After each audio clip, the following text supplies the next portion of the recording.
You're listening to the Project Ignite podcast, where real digital entrepreneurs reveal their very best tips, tools, and strategies to help you ignite and grow your online business. ProjectIgnite.com. Your digital business starts here. Now, here's your host, Derek Gale. Welcome to another episode of the Project Ignite podcast, a podcast. You know the deal. We skip the hype, we skip the BS, and bring you real actionable tips and strategies from people who are actually doing stuff. No fluff, no hype, stuff like that.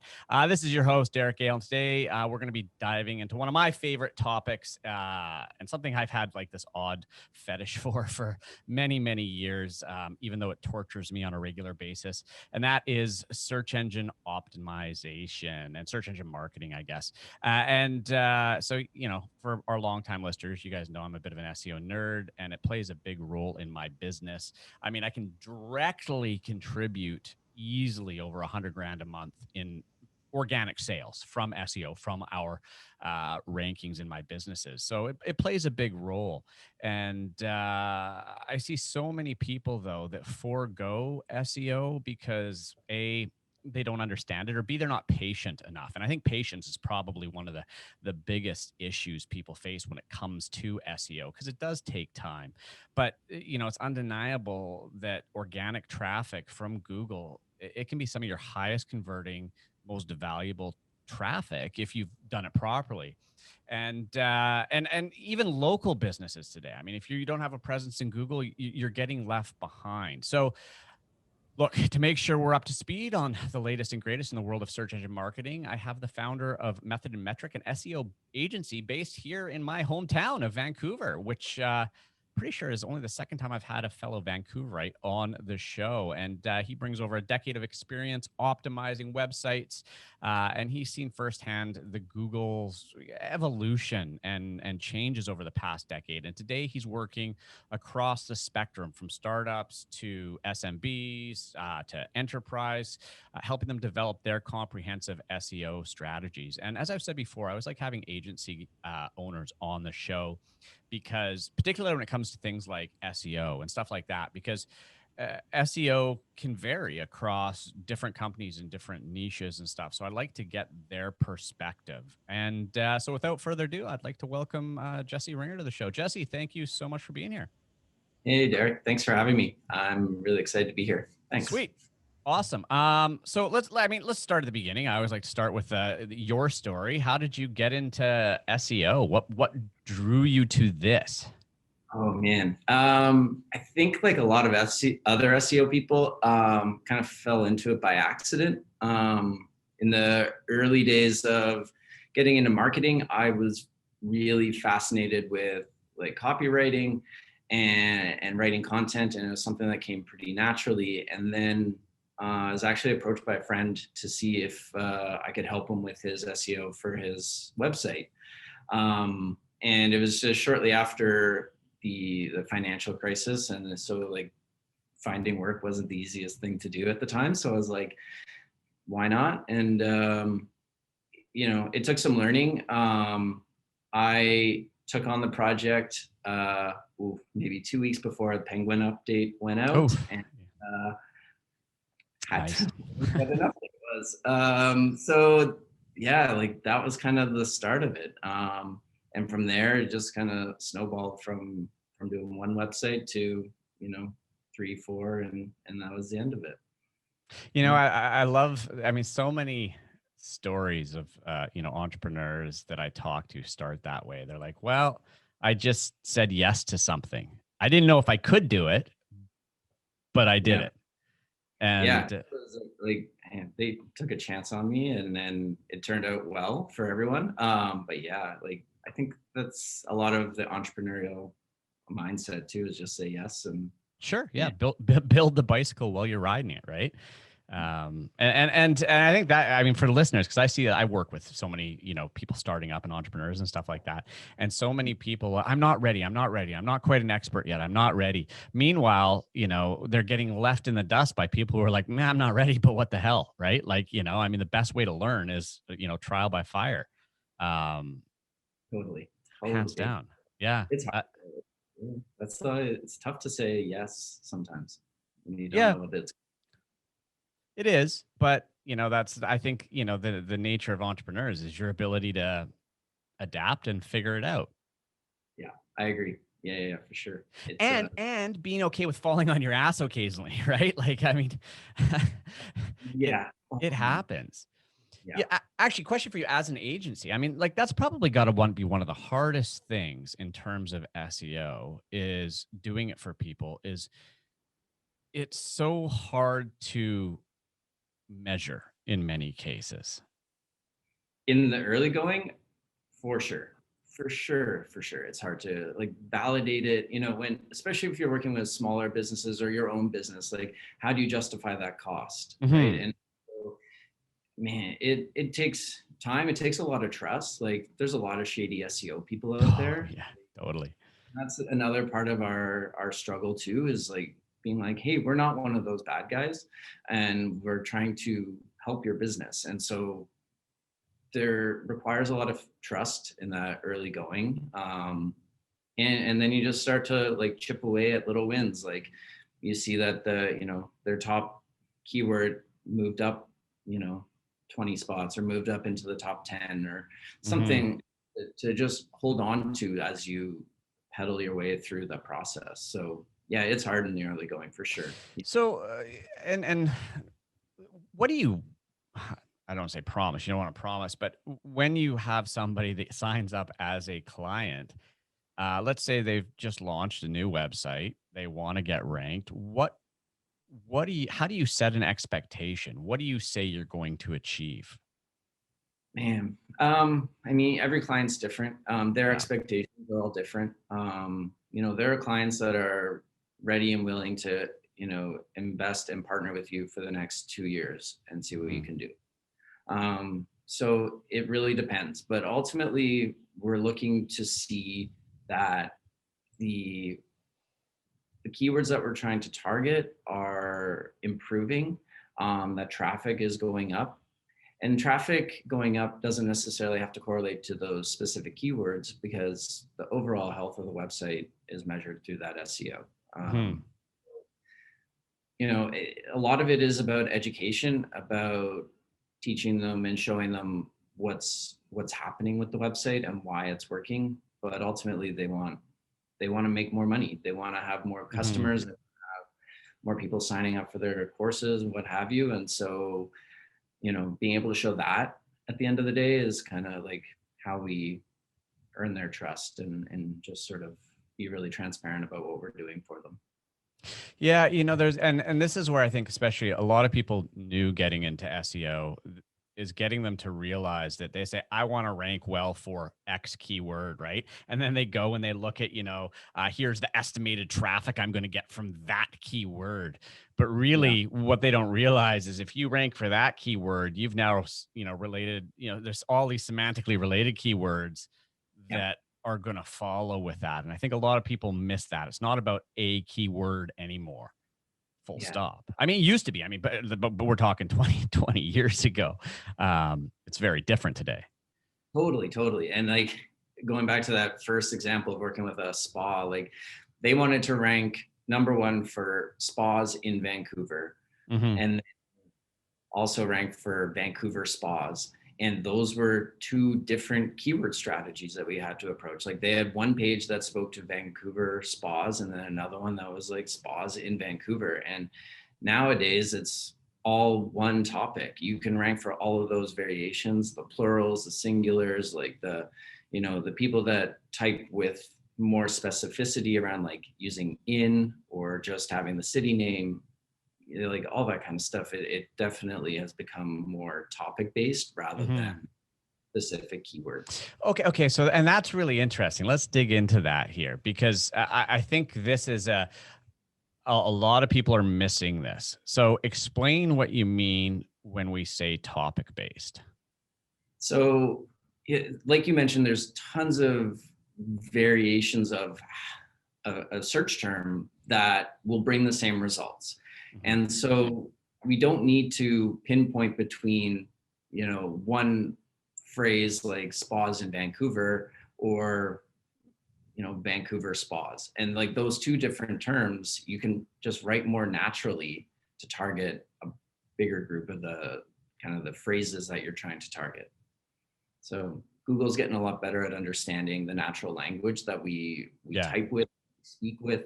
And so, writing naturally just inherently is topic based. We don't write with one keyword. We write with a whole wide range of language to communicate what we do and what we offer. So it's that kind of thinking that you need to bring to your website.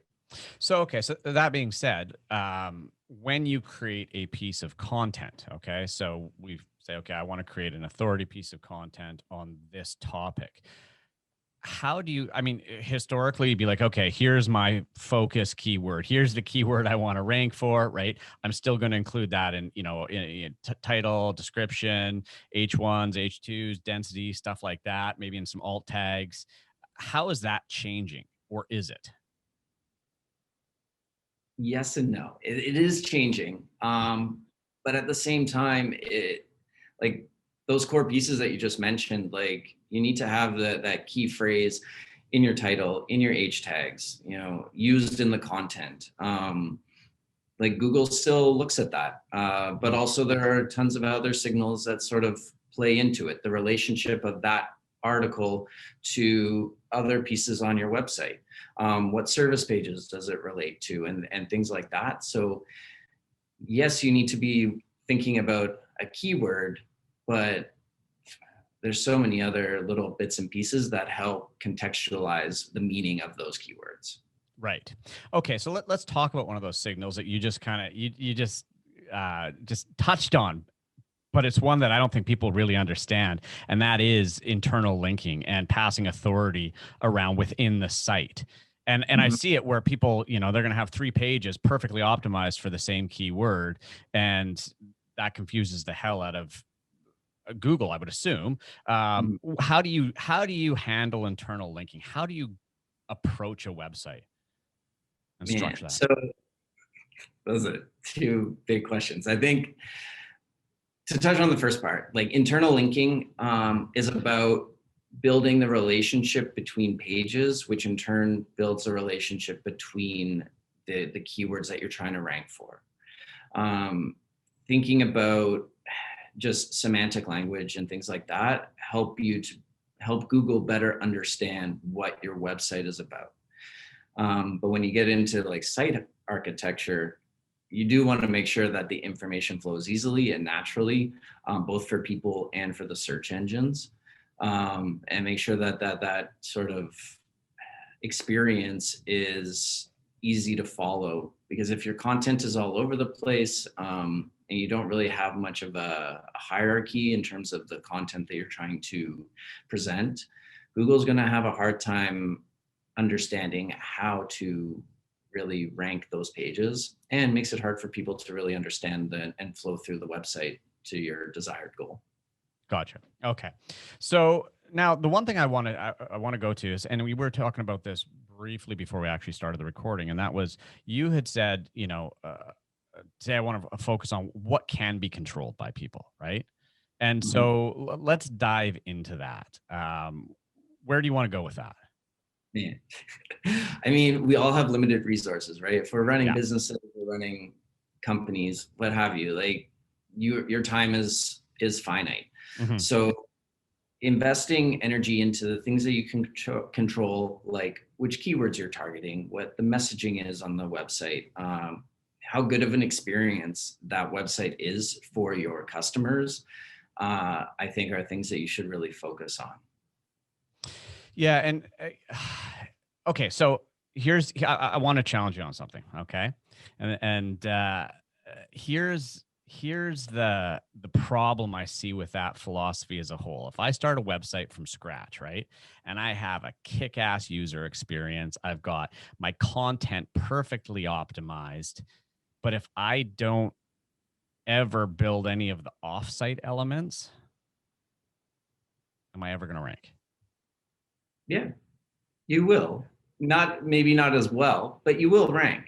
Yeah. And but the opposite is true. If you just go out and build links all the time and your web experience sucks, like it doesn't matter how many people you bring to the website if that experience isn't engineered or designed to help generate more revenue, all the keyword rankings, all the traffic in the world won't mean anything if they're not buying from you. Well, and that brings an interesting point. You're right. And this is a conversation I've had countless times with people. They go, what's the secret to SEO? Like, what's the number one thing? I'm like, well, okay. In my books, and you can tell me if you agree or disagree, the most influential ranking factor is backlinks. I agree. Totally. Right. 100%. But you can't, but as you said, when people ask me that, I always preface it with, but you're not going to rank well unless you do the other things good too. Yeah. And it depends on the space too, right? Like local businesses will have better opportunities with like their Google My Business listing and smaller competitive circles than an e-commerce platform. Like I could think of tons of Vancouver services that rank really well, and they have maybe like 5 to 10 backlinks or like linking domains. And so, yeah, it really, there are dependencies for sure, but yeah. No, I've seen exactly that. In fact, I know a gentleman who does SEO for local businesses, and he even guarantees a certain increase.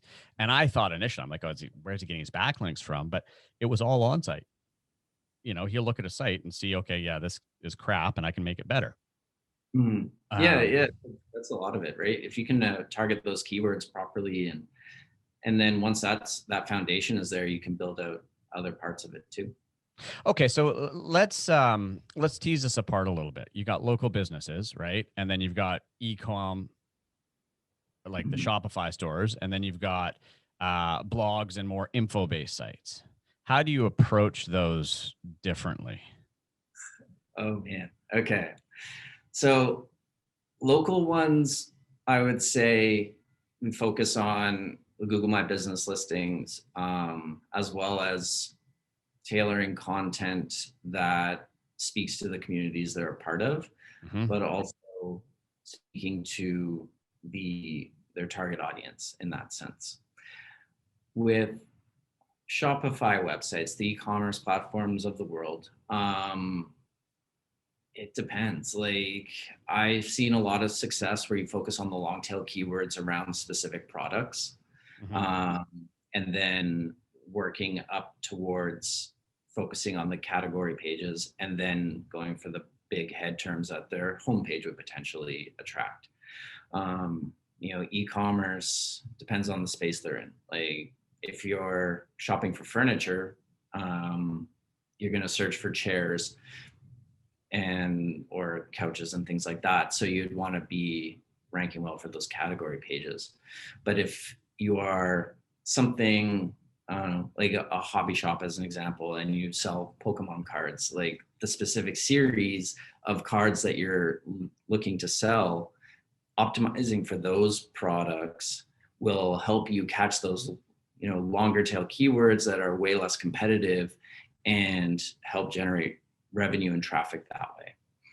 And then with the last one with blogs, like you definitely want to be thinking about the topics that you want to be ranking for and be known for. Yes, it would depend on what the goal is for those blogs. Is it just eyeballs to generate ad revenue, or is it subscribers? Then thinking about it that way. Right. Okay. So e-commerce, my experience has been with e-commerce is ranking for brands is, if you've got brand, that's relatively simple. Getting e-com to rank for general keywords gets far more difficult. Now, the success I've had is I have to tack a blog onto said e-commerce website and optimize that separately. Do you ever get e-com to rank for general keywords? Not enough, I would say. It's there. Like we try, like taking the hobby shop example, like, man, they don't rank really well for necessarily like the term hobby shop, but then you go and look at their traffic and it's all like variations of booster packs and collectible elements and things like that. So the specific products do really well. But I think the more of a head term that you're going for, the main topic that you focus on, the more competitive it's going to be. And because you're e-commerce and you're focused on products and product knowledge, it's harder to kind of really demonstrate your quote unquote expertise for being, a hobby shop or like that kind of store. So, but Okay. it's hard. So now speaking, while we're on the top of e-commerce, we've got all these different platforms now, right? I mean, I've been a WordPress guy for a very long time now. Before that, I was just straight up HTML, right? Do you see any positive or negative between the different platforms in terms of how Google treats them? Oh, not in how Google treats them, but there's definitely like pros and cons to all of them. If you had asked me this probably like 3 or 4 years ago, I would have said, oh, no matter what, your website needs to be on WordPress, e-commerce, everything. The thing with some of the CMS platforms is that they all have restrictions and they all have things that kind of you can't control. Yeah. And so my stance is definitely softened on the fact that you won't outgrow certain CMS platforms. Like Shopify is amazing. They're doing a really great job with listening to the SEOs of the world and the digital marketers of the world to try and create a better product that gives the shop owners more flexibility so that they can scale and grow their businesses. Whereas I think WordPress has always kind of had that. So,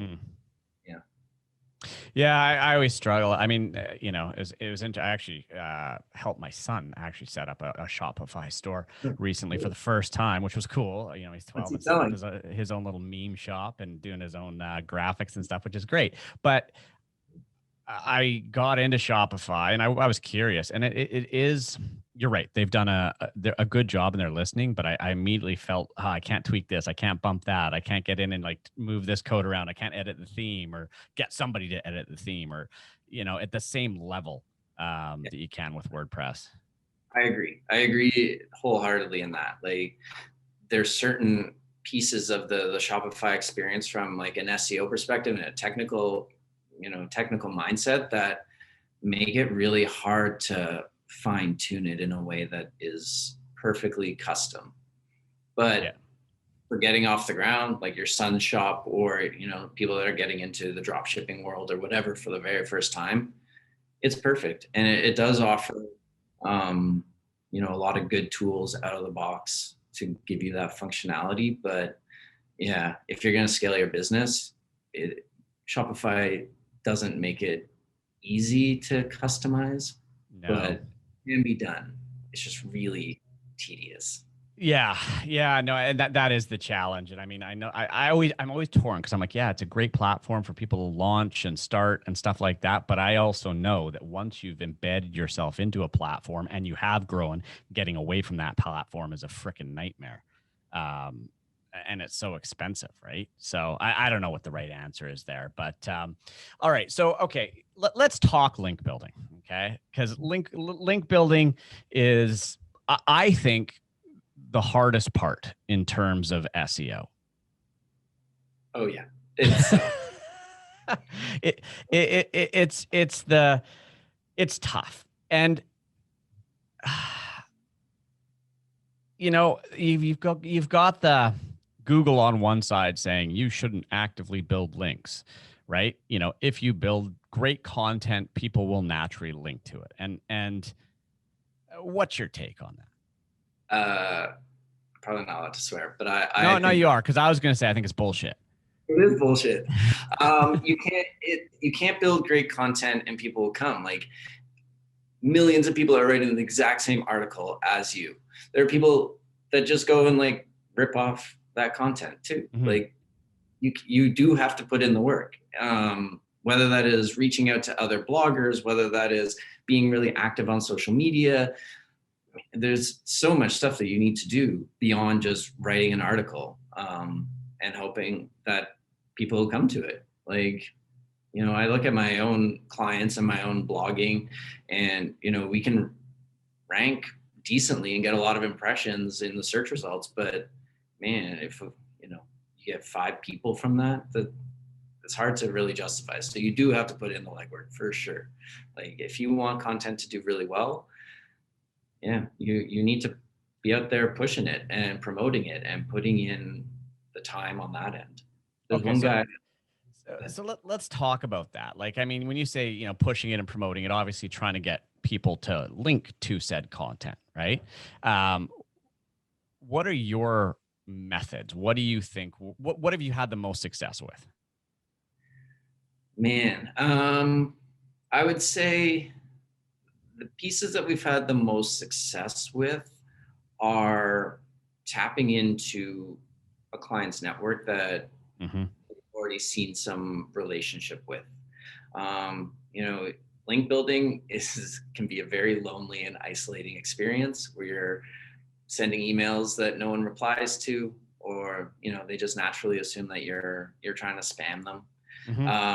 So we find that having a bit of a relationship with those bloggers, whether that is like cultivating it on LinkedIn or Twitter, or like them in the offline world, is a great place to start.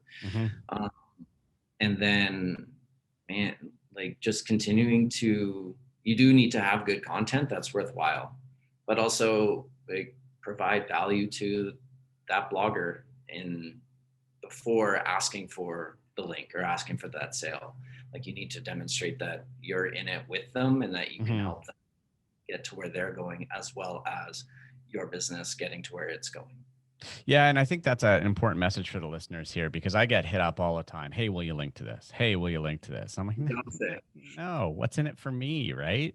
That said, if somebody had, done something for one of my businesses or had helped me in some way or had demonstrated value, I mean, it's just the laws of reciprocity there. I'd be far more open to actually doing something for them. And I think, that's where so many of these people miss out. But let's go to the dark side for a moment, okay? Because in the world of SEO, and it's so funny, they're like white hat, gray hat. I'm like, bullshit. It's all, or it's white hat, black hat. I mean, it's all gray.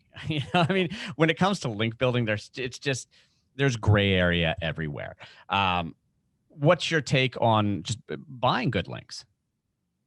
And as long as you're not doing it in like great abundance, it can be worthwhile. I mean, like there was that whole debacle with like the Forbes and the Inc. like link buying scheme that Google's like, well, we're just not going to count those anymore. Yeah. There's still signals that kind of get passed, but yeah, I think that if it's done thoughtfully and done in a way that's equitable for the business, but also where that link is being placed, and yeah, like at the end of the day, if you're providing value and making something that is worthwhile for the reader as well as like for your business, then tread carefully. I'd be really careful with it, but it works. It does work. It clearly works. Like people do it. It does. But I think one of the things that I think shocks a lot of new people getting into it is the cost. Because buying links, a good quality link is not cheap. That said, one of the things I want to go back to, because this is, I think, one of the things that it does confuse people. You just said, the whole Forbes debacle, and they said, Google said, well, they're not going to value those links anymore. But you're saying they said that, but it still actually is a signal. For sure. Yeah. So, it's like there. Yeah. And this is one of the things I think people don't realize with Google, is there's no absolutes. I mean, let's talk do follow versus no follow. Oh man, like a no follow link, I think is still worth it. Like it's still a signal, whether it's as valuable as a do follow link. You're going to turn that link down? Like it doesn't. It's still an opportunity for people to find your business and end up on the website. And that is a signal. That is a signal. A good experience where, people are visiting your website and reading your content and spending time on your website. those are signals. And so maybe that nofollow link isn't, bumping your rankings up by 5% or whatever. Mm-hmm. It's still there, and then Google still sees it and still interprets it as a positive sign. And I think that's the point I'm trying to get to for our listeners is Google says stuff and you've got to read between the lines. Yeah, totally. Like Google says nofollow links don't matter, but they still see them. Like if you go into your Google Search Console link report, Google has those nofollow links in their seen domains. They still count, they still contribute. They're just maybe not as big and powerful as like a do follow link. Yeah, but it's one of those things I look at it. Okay, so I mean, if I could take, let's take a super high authority like .gov site, I would take a no follow link from them before I would take a do follow from just some little low authority nobody site. Yeah, for sure. Because totally. Like that's it. Just it. Like the value of that .gov link is a huge trust signal to Google that your website is in good standing, so to speak, with that government website. And so they're going to trust that more than that nobody website. So let's go down that rabbit hole for a minute. Trust, right? Because that's, I think, a factor that Google's trying to put more and more emphasis onto in their algorithm. When you say trust, what are the factors that you can control in terms of trust on a website that help that? Oh man, doing what your website says that you do. When people land on your website, delivering an experience that they're expecting. That's a big trust signal. I would say that Google wants to make sure that you're not trying to manipulate or trick the people that are coming to their website. Like Google makes their money from Google Ads, but the reason people go to Google is because those the search results are well trusted. And so if Google can't guarantee that those results are the best and most reliable, then their ad revenue is going to suffer. And so Google looks at your website and goes, okay, you're saying this one thing or these multiple things about your brand, and you're not adhering to those. Why should we be showing your website in the search results and making our customers, the people that are doing Google searches, not trust our results or your brand? Right. Perfect. I would deliver on that promise. Yeah. Okay. So now I want to talk about an update that's coming. So Google has flat out said they've got an update coming up, an algo update that was supposed to be May, but they've kicked it down the road to August, I think. Tell us about that. Google's just being so generous with all their knowledge sharing these days. So it's going to be like the core Web Vitals update. It's going to be focusing on the fact that a good, fast website, a good experience on mobile, all those kinds of experiential elements are going to be considered as ranking signals. These are things that have kind of already been at play for a while, but now they're going to really be pushing it into how they rank the websites and things like that. But that being said, like when Google did their mobile first index update, it wasn't that at all. It was more of just a gentle, not so subtle push to get people to make mobile friendly websites and create a better experience that way.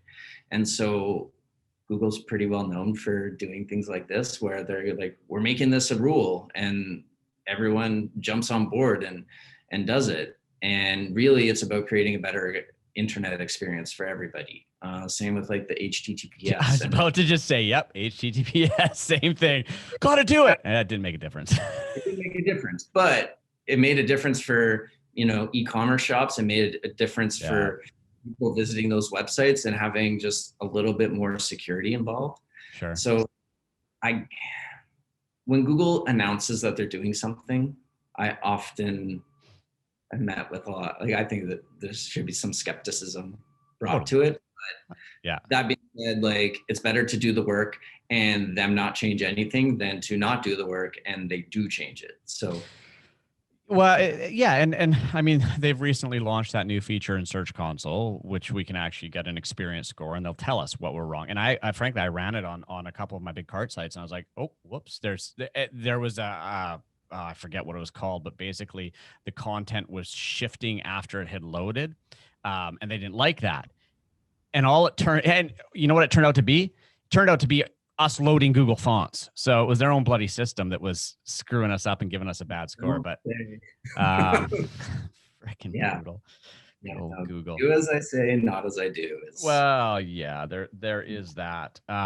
Okay, so I mean, I could talk about this for days. I'm always fascinated about with SEO because it is such a gray area. There's all these different opinions, and then there's what actually works, right? And that said, where do you see SEO evolving to? Any predictions? Man, I think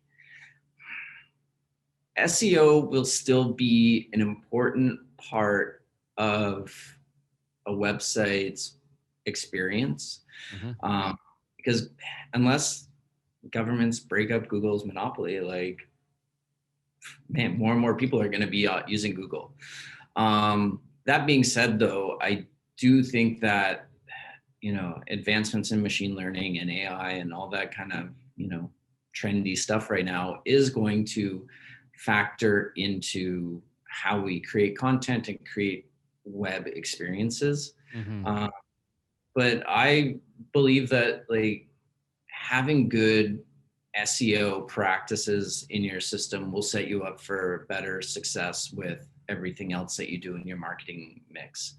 And so if you have a good foundation, you're going to, do well with the ads and with the social media and with your newsletters and all that other stuff that helps to generate revenue.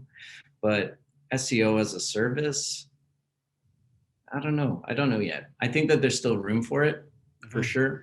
But I think that it'll just have a different tint to it. Well, as someone who's been doing SEO since, I got to ask, how old are you? 19. No, I'm 30. Sorry, 30? 35. Okay. So you're not too far behind me. You're a little ways behind me. So do you remember the Alta Vistas, the Lycos, okay. All right. Yeah. So, I mean, it's continued to evolve quite a lot, but the core of it really over the last decade, even longer, hasn't changed much, right? No. And until they can get AI that is accurately able to go out and judge what is actually the most relevant, truly, we're always going to be stuck with these external rank factors, which Google invented, which was a big game changer in SEO, right? So backlinks, which was like the voting system, and then what we can control on our site in terms of user experience, on-site and content, stuff like that. But until I think AI gets there, I think we're going to just see these small incremental changes. Yeah, I agree. I think that, like, things like search intent and, individual values that we have, what draws us to a certain brand versus another, and things like that are beyond the reach of AI. Yeah. So I think that at least, like, your intentions behind the language you use to search, combined with the values that you hold, are intangible things that a search algorithm cannot predict.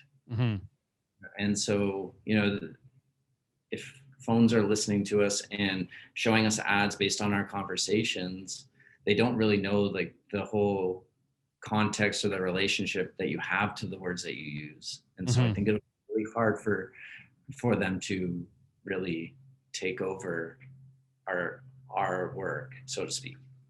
Yeah, and you know, it's interesting when you say ads. I mean, there are obviously a lot of resources are going into, you know, being able to better, more effectively target ads. And you know, they say our phones aren't listening to us, but I call bullshit, because there's been so many times I'll be talking about something, then pick up Facebook or whatever and be like, why is there an ad for that? It's too much to like just be a coincidence. Exactly. And it happens to everybody now. We're like, no, it's bloody well listening. But to be able to search up organic results on that, I don't know how they'd ever be able to do that, because I mean, it's such a massive database that even serving local variations is tough. Serving individual organic results based on a person would be, God, I don't even know how to do that. But I never say never. I mean, you know, quantum computing and AI, right? Game changers, I guess. Yeah. They're way smarter than I'll ever be. So I'm sure they'll figure something out. But like to your point, like with ads, like they could show ads for whoever's willing to pay the most. And if the organic search results are meant to be, you know, ranked in some capacity, how would they ever show what like an equitable way of showing those results, right? Yeah. And honestly, you know, one of my beliefs too with organic is I think they update the algorithm just to refresh the SERP, just to put new people in. Because I mean, I've been doing this long enough now where there's always a cycle. And like, it's almost like this unspoken, okay, we have to be fair and give some other companies, you know, some better exposure here. So let's tweak the algorithm and we'll reshuffle it. Because I've seen so many updates now where, you know, it reshuffles. I'm like, well, these aren't necessarily better. They're just different. Yeah, totally. I know that Google would love to say that all their algorithm updates are for the better, for the end user. But I agree with you that sometimes it's just like a weird, crappy luck of the draw. You know, some days you're ranking number 1, the others you're ranking 21st. So and here's the thing, and I think to an extent they don't even really know what it's going to do when they roll it out. Because it's not like they have a dev environment, I think, with a database that big where they're like, oh, we got dev, we just roll it out and see what happens. No, they roll it out live. And I mean, when was the last update that they basically had to roll back? That was when was that? That was a couple months ago. That was earlier this year, wasn't it? Yeah, it was. Oh man, or late last year. Yeah, it was. I think it was December, because I remember going, "What the hell?" Right, and they had to roll it back. Yeah, totally. Brutal. Oh, good old SEO. It'll make you lose your hair fast. That's for sure. Totally. All right. Well, look, I've really enjoyed this conversation. That said, before we wrap up, if people want to learn more about you or engage with your company, where do they go? Yeah, you can find me on LinkedIn and Twitter, but also you can find us at methodandmetric.com. We have a great resources section for anyone that wants to kind of further their SEO skills and things like that. That's amazing. Well, thank you so much, Jesse, for unconditionally just sharing your SEO knowledge with our listeners. I do appreciate it. My pleasure, Derek. Thanks for having me. This was great. Awesome. And now for you guys, for all of our listeners out there, as you know, this stuff only works if you do something with it, and that is apply action. So take action. You know, we talked about a lot of different strategies. Go have a look at your website. Is it properly optimized? Have you applied internal link strategies that we talked about? You know, or is Google confused when they get to your website?